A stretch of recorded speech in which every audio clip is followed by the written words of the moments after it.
Australia demands explanation from China over extraordinary military expansion amid growing regional tensions. At the Shangri-La Dialogue, a major Asian security summit held in Singapore, Australia's Minister for Defence, Richard Marles, publicly called on the People's Republic of China to explain what he described as an extraordinary military buildup that has raised significant concerns across the Indo-Pacific region. He emphasized that China must provide greater strategic transparency and offer reassurances to its neighbors about the intent behind its massive defense modernization program.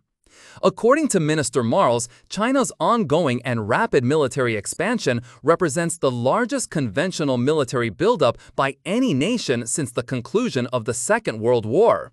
He underscored that the issue is not solely about the scale of the expansion, but about the lack of clarity and openness surrounding Beijing's strategic objectives.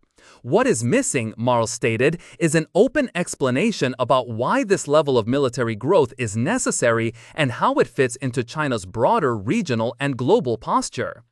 He contrasted China's actions with Australia's own defense policies, which he claimed are conducted with transparency.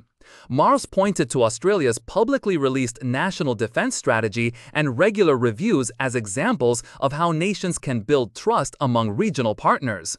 According to him, Australia's military investments are clearly intended to contribute to the security of both the nation itself and the broader Asia-Pacific region.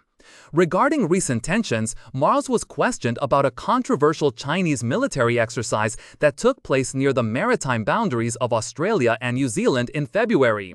While he admitted the exercise was disruptive and could have been handled better, he acknowledged that the People's Liberation Army Navy had technically acted within the boundaries of international law.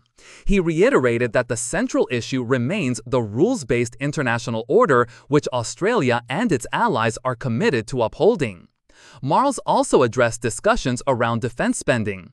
Responding to calls from the United States, particularly from former President Donald Trump, that Australia should raise its defense expenditure to 3% of gross domestic product, Marles stated that Australia is already taking steps in that direction. He noted that a significant portion of the increase would support the AUKUS agreement, a strategic defense partnership involving Australia, the United Kingdom, and the United States. Under this trilateral pact, Australia is working to acquire a fleet of nuclear-powered submarines, and Marles affirmed that the initiative remains on track with increasing cooperation such as rotations of American submarines at a naval base in Perth.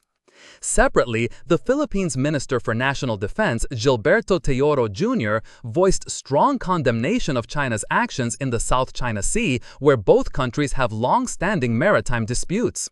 Speaking in an interview with the British Broadcasting Corporation, Minister Teodoro described China's behavior in the region as absolutely irresponsible and reckless, particularly its unilateral claims and aggressive enforcement of control over vast swaths of contested waters.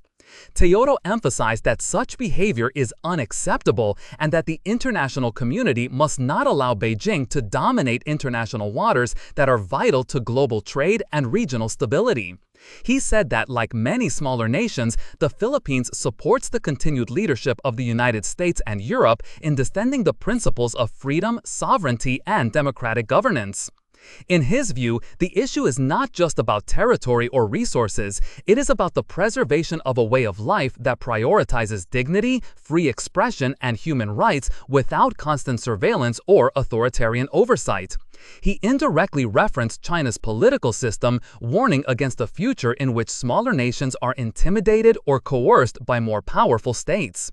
Meanwhile, United States Secretary of Defense Pete Hegseth warned that China poses an imminent threat to Taiwan and accused Beijing of actively working to become a hegemonic power in the Asia-Pacific. His remarks prompted two swift and forceful rebuttals from the Chinese government, including a statement on the Ministry of Foreign Affairs website. The Chinese government accused Hegseth of spreading defamatory statements and argued that the real hegemon in the region is the United States. They claimed that Washington is the principal force undermining peace and stability in Asia. During the same summit, President Emmanuel Macron of France made a notable intervention, suggesting that Europe should play a larger role in ensuring regional security in Asia. He drew a comparison between the defense of Taiwan and that of Ukraine, a statement that was immediately rejected by Beijing. The Chinese government asserted that the Taiwan issue is purely a domestic matter and should not be equated with the Russian invasion of Ukraine. China continues to claim Taiwan as part of its sovereign territory and has not ruled out the use of force to achieve reunification. Expanded perspective.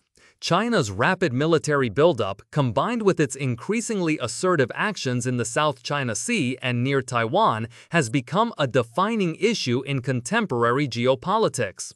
Critics argue that Beijing's lack of strategic transparency and its ambiguous military intentions raise legitimate fears about the long-term security architecture of the Indo-Pacific region. Countries such as Australia, the Philippines, Japan, and Vietnam are feeling the pressure and have begun enhancing defense cooperation with the United States and other Western allies. Initiatives like AUKUS, increased defense spending, and the growing presence of European partners in Asia are part of a broader effort to counterbalance China's influence. However, the question remains, is this confrontation avoidable? Many regional analysts believe that open dialogue, mutual respect for international law, and strategic transparency are essential to preventing conflict. If nations continue down a path of suspicion and reactive military escalation, the Indo-Pacific risks becoming a flashpoint with global consequences.